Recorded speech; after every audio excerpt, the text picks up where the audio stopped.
Everyone, कैसे हैं सारे? ज़रूर बताइएगा। मैं हूं आप लोगों की माउंटेन फेरी और आज मैं जा रही हूं रिकांगपिओ। आप लोग वीडियो में देख ही रहे होंगे क्योंकि 2-3 दिन से काफ़ी बारिश हो रही है और इस टाइम ही हम आराम करते हैं अच्छे से। नहीं तो आपको पता ही है कि हम बगीचों में नज़र आते हैं, खेतों में काम करते हुए नज़र आते हैं। बस बारिश ही होती है जो हमारा काम रोक पाती है। तो आज हमने सोचा जो भेड़ का ऊन होता है जिससे हमारे जो ट्रेडिशनल ड्रेसेस बनती हैं, तो उस ऊन की पिजाई के लिए हम जाते हैं।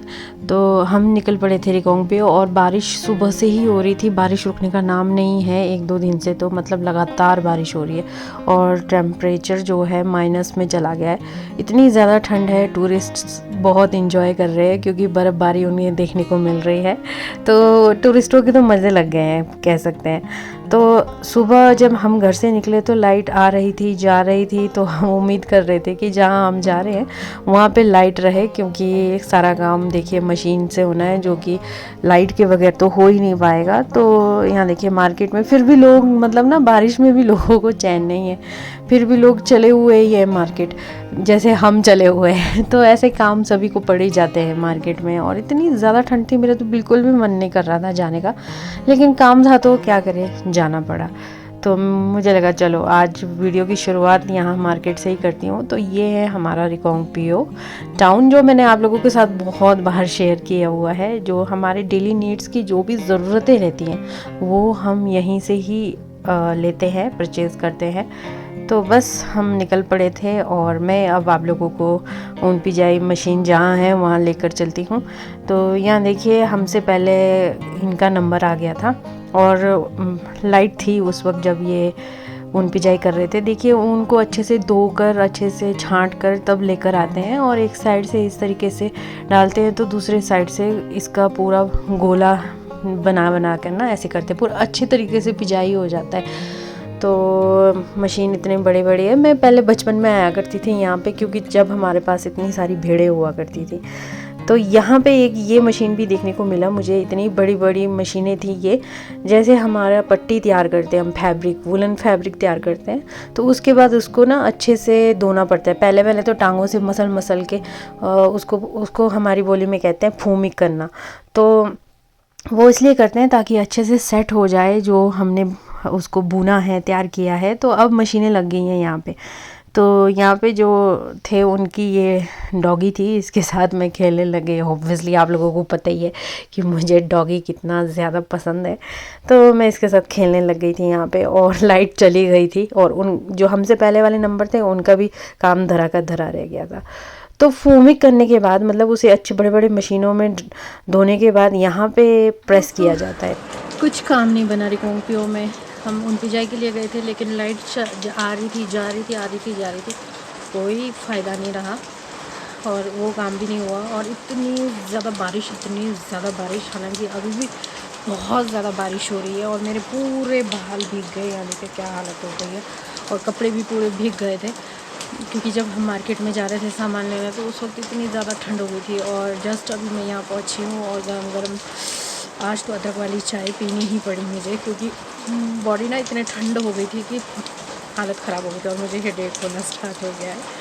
और बस अभी पहुँचा तो अब बारिश में आप लोगों को दिखाती हूँ। यहाँ देखिए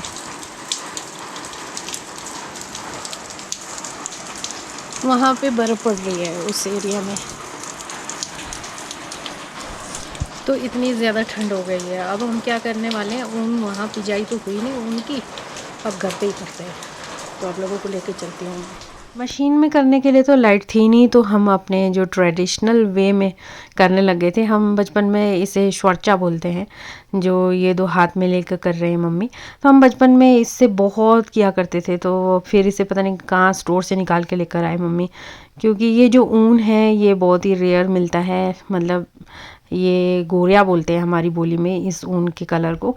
तो ये ऊन बहुत ही ज़्यादा कॉस्टली कह सकते हैं, तो इसलिए इसे घर पे ही करना हमने सही सोचा कि मशीन का कहाँ वेट करते रहे, तो इसे घर पे ही करेंगे। इसे बहुत अच्छे से छांटना पड़ता है और उसके बाद धोना पड़ता है, तब जाके इस तरीके से रहता है। उसके बाद ऊन काटना पड़ता है। तो मुझे भी ऊन काटना आता है, बचपन से ही हमने ऊन काटना वगैरह सीखा है। मुझे नहीं लगता कि आज की जनरेशन को आता होगा ये सब। साथ में यहाँ पे दाल चढ़ाया हुआ था और लगे हुए थे काम पे।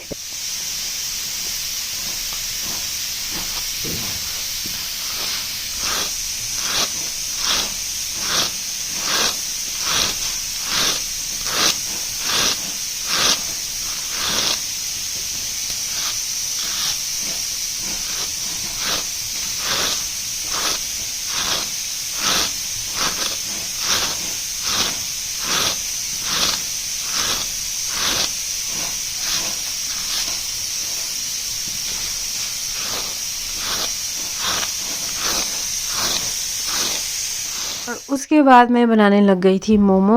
यहाँ पे देखिए, और सर्दियों में मतलब काफ़ी ठंड हो जाती है ना, उसमें मोमो खाना बहुत ज़्यादा मज़ेदार रहता है और सूप पीना तो बहुत ही अच्छा रहता है। तो दोनों साइड मैंने अलग अलग वैरायटी के मोमो तैयार करने में लगी हुई थी। और साथ ही साथ यहाँ पे देखिए टमाटर और मिर्ची की तीखी चटनी भी तैयार कर दिया था, जो कि खाने में बहुत ज़्यादा टेस्टी था। तो आप लोग यहाँ देख सकते हैं, जब मैं फ़र्स्ट टाइम आई थी तो यहाँ पे पानी भी नहीं आ रहा था। तो बारिश इतनी हो रही है कि जो हमारा नहर का पानी है कोई यूज़ नहीं कर रहा है, तो ये पानी जा रहा है सतलुज में अब डायरेक्ट। तो पानी भी नहीं आए यूज़ किया जा रहा है। और जो मटर है देखिए, मटर काफ़ी अच्छे हो गया है, और ये देखिए इस पे फूल खिलने स्टार्ट हो गए हैं। तो बारिश जो हुई ना, बहुत अच्छा हुआ बारिश होकर, सारे जो अनाज हैं वो खुश हो गए होंगे। 4 दिन लगातार बारिश होने के बाद जो धूप निकलती है ना, वो बहुत ज़्यादा अच्छी होती है। मन करता है कि धूप में ही बैठे रहो, और एकदम चारों तरफ बिल्कुल साफ वातावरण दिखता है, तो बहुत अच्छा लगता है। आप लोगों के साथ मैं एक वीडियो शेयर करती हूँ, तो आप लोग भी देखिए कि पहाड़ों पे ताज़ा ताज़ा बर्फ़ पड़ी है, तो कितना अच्छा नज़ारा रहता है और मज़ा ही आ जाता है।